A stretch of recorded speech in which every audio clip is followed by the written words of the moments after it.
नमस्कार दोस्तों, स्वागत है आपका स्लीपी क्लासेस पे। मेरा नाम है आयुष रैना और कुछ चीज़ें मैं डिस्कस करना चाहता हूँ आज स्पेसिफिकली उन लोगों के लिए जो 2025 प्रीलिम्स की तैयारी करने वाले हैं, 2025 में अटेम्प्ट देने वाले हैं। मैं बात करना चाहता हूँ एक फिनोमेना की जिसको आप इस्तेमाल करना अभी से स्टार्ट कर दें तो बहुत ही बढ़िया रहेगा, और साथ ही साथ एक लर्निंग और रिविजन टूल की तरह वो आपके काम आएगा। उस पर्टिकुलर टूल पे जाने से पहले एक छोटा सा रिमाइंडर दे रहा हूँ, 154 डेज रह गए हैं प्रीलिम्स के लिए।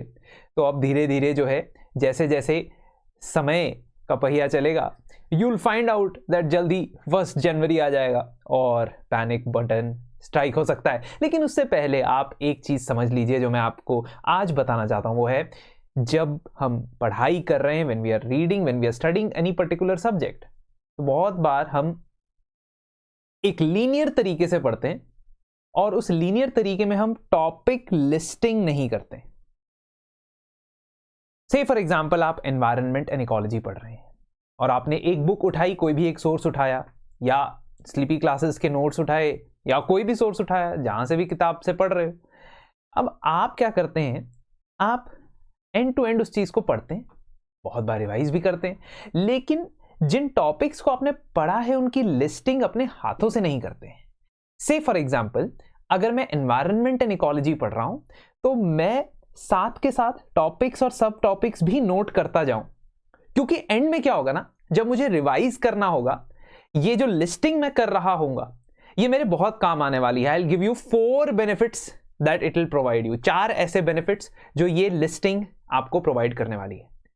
अच्छा हाँ दोस्तों, मैं ये भी सोच रहा था कि आप लोग प्रीलिम्स 2025 के लिए पढ़ाई किस तरीके से शेड्यूल करें। जनवरी 1 से स्टार्ट होते हुए न्यू ईयर में मैं चाहता था आपसे डिस्कस करूं। यदि आप चाहते हो कि ऐसा एक वीडियो डिटेल्ड शेड्यूल के साथ मैं आपके साथ डिस्कस करूं तो प्लीज एक बार शेड्यूल लिख दीजिएगा कमेंट्स में, तो मुझे पता लगेगा कि आप इंटरेस्टेड हैं इस प्रकार की वीडियो में। अच्छा, वापस आता हूं, इकोलॉजी एनवायरनमेंट जब आप पढ़ रहे हैं तो क्या आप टॉपिक्स की लिस्टिंग कर रहे हो, जो जो सब टॉपिक्स आप पढ़ते जा रहे हो?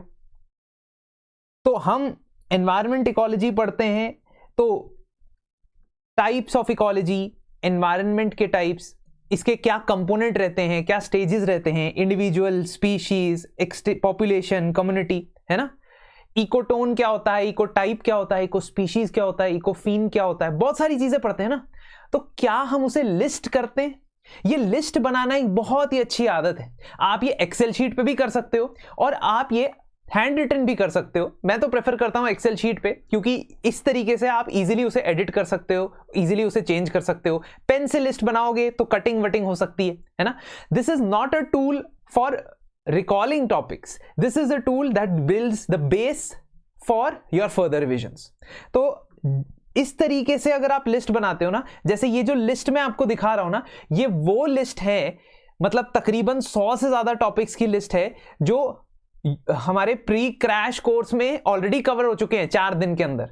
ठीक है, सो डॉक्टर मनमीत मैम इसके अंदर इकोसिस्टम से जुड़े जितने भी ये टर्म्स आप देख रहे हो ना, ये 4 दिन में कवर कर चुके हैं। और खास बात ये है कि इसके अंदर आप सिर्फ और सिर्फ एक लीनियर तरीके से नहीं चल रहे, बीच बीच में स्पीशीज को भी इंक्लूड किया गया है। क्योंकि अगर एक स्पीशी को आप 100 स्पीशीज का लिस्ट बना के आपके सामने में डिस्कस करने लग जाऊं, है ना, एक के बाद एक स्पीशी, उसके बाद दूसरी, उसके बाद तीसरी, तो बहुत मुश्किल हो जाएगा आपके लिए उसे रिटेन करना, रिकॉल करना, रिवाइज करना। इसीलिए जिस तरीके से ये लिस्टिंग की गई है उसमें बीच बीच में स्पीशीज का भी डिटेल पढ़ाई जाती है और टॉपिक्स के साथ लिंक करके पढ़ाया जाता है। ठीक है, और आपकी विजुअल मेमोरी को जो है बहुत ज्यादा इंपॉर्टेंट होती है एनवायरनमेंट इकोलॉजी में, कि आप फोटोज देखें, इमेजेस देखें, ताकि आप animal behaviour, plant behaviour, micro organisms के बारे में जो इन डेप्थ जानकारी चाहिए होती है इस एग्जाम में, सुपरफिशियल जानकारी से एनवायरनमेंट इकोलॉजी नहीं निकल रहा है, तो ये चीजों का ध्यान रखा जा रहा है। और आप अगर सेल्फ स्टडी कर रहे हैं तो ये जो लिस्ट मैंने दी है ये 1 पार्ट ऑफ द लिस्ट है ना। एंटायर लिस्ट आपको मिल जाएगी हमारे टेलीग्राम ग्रुप पे, but this is just 1 part of the list, original जो आप बनाओगे। अब इसमें से ना जब आप प्रीलिम्स का रिवीजन करोगे, मल्टीपल टाइम्स रिवाइज करोगे, आपके लिए ये 4 फंक्शंस प्ले करेगा। What 4 functions will it play? Number 1, it will work as a checklist.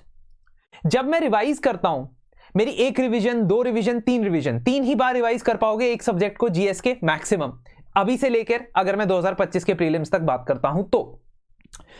कितनी बार रिवीजन हो गई है, कौन से टॉपिक की हो गई है, उसको मैं टिक करता जाऊंगा। ये साइकोलॉजिकली बहुत ही बेनिफिशियल होता है। इट इज साइकोलॉजिकली बेनिफिशियल कि मैं पड़ाव पार करता जा रहा हूं, चेकलिस्ट में टिक लगाता जा रहा हूं, तो जैसे जितना जितना मैं टिक करता जाऊंगा टॉपिक को, उतना उतना मेरा कॉन्फिडेंस बढ़ता जाएगा। दूसरा, वीक एरियाज कौन से हैं वो हाईलाइट हो सकते हैं कि ये वाला मुझे बहुत इजीली समझ नहीं आता है, इकोलॉजिकल नीश मुझे बहुत इजीली समझ नहीं आता है, या टेस्ट सीरीज में ये वाले टॉपिक का क्वेश्चन मेरा गलत हो जाता है, ये हाईलाइट करने के लिए ये लिस्ट बहुत जरूरी है।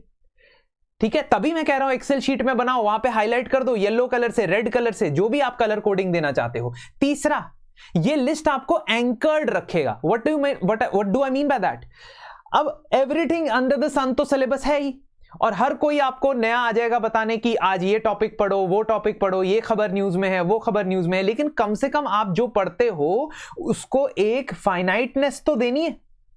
आप जितना डाइवर्ट होगे इस लिस्ट से, आपको लगेगा, पता लगता जाएगा कि नहीं यार, मुझे तो ये लिस्ट रिवाइज करनी है, तो I will go back to the fundamentals, go back to the basics, and that is something that is missing in the aspirants of today. And lastly, आपके वास्ट सिलेबस को क्वांटिफाइबिलिटी तो दे रहा है वो, कम से कम ये तो बता रहा है कि 100, 150, 200 टॉपिक है। अब इनमें से जब रिवीजन कर रहा हूंगा मैं, तो मुझे पता चल जाएगा कि कुछ मेरे कमजोर टॉपिक है वो हाईलाइट हो गए, उनकी रिवीजन को मैं ध्यान से मल्टीप्लाई करके अच्छे से कवर करूंगा। So these 4 fundamental things are going to be very crucial जब आप एक लिस्ट बनाते हो और उसके हिसाब से काम करते हो बनस्पत आप उसके if you are just reading it from one end to the other. And this is a very important tool that many people who have enhanced their learning, उन्होंने इस टूल को इस्तेमाल किया है। अब आप, जैसे ये मैं लिस्ट बता रहा हूं, इसी प्रकार की लिस्टिंग आप सेल्फ स्टडी में भी कर सकते हैं, लेकिन ये करने की आपको जरूरत नहीं पड़ेगी यदि आप यूपीएससी प्रीलिम्स 2025 के हमारे संभव 3.0 क्रैश कोर्स के साथ जुड़ जाते हैं।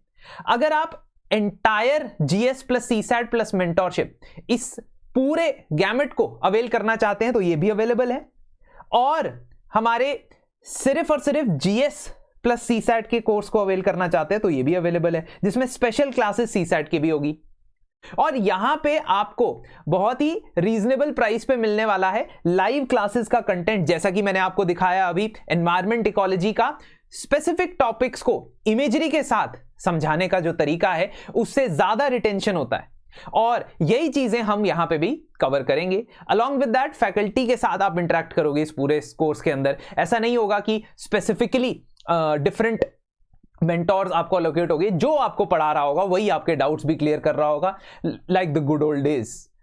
तो उस तरीके से आप यदि चाहते हैं इसके साथ जुड़ना तो जुड़ सकते हैं। और अगर आप चाहते हो कि 2025 के 1 जनवरी से कैसे शेड्यूलिंग करनी है, उसके ऊपर मैं आपके साथ एक डिटेल वीडियो में डिस्कस करूं, तो शेड्यूल शब्द कमेंट में जरूर लिखिएगा। मैं कोशिश करूंगा कि जितने ज्यादा लोग मुझे कहते हैं शेड्यूल बनाने के लिए, उस हिसाब से, उनकी एस्पिरेशंस के हिसाब से मैं एक कंप्लीट शेड्यूल आपको यहां पे प्रोवाइड करूं। धन्यवाद and have a very nice week ahead.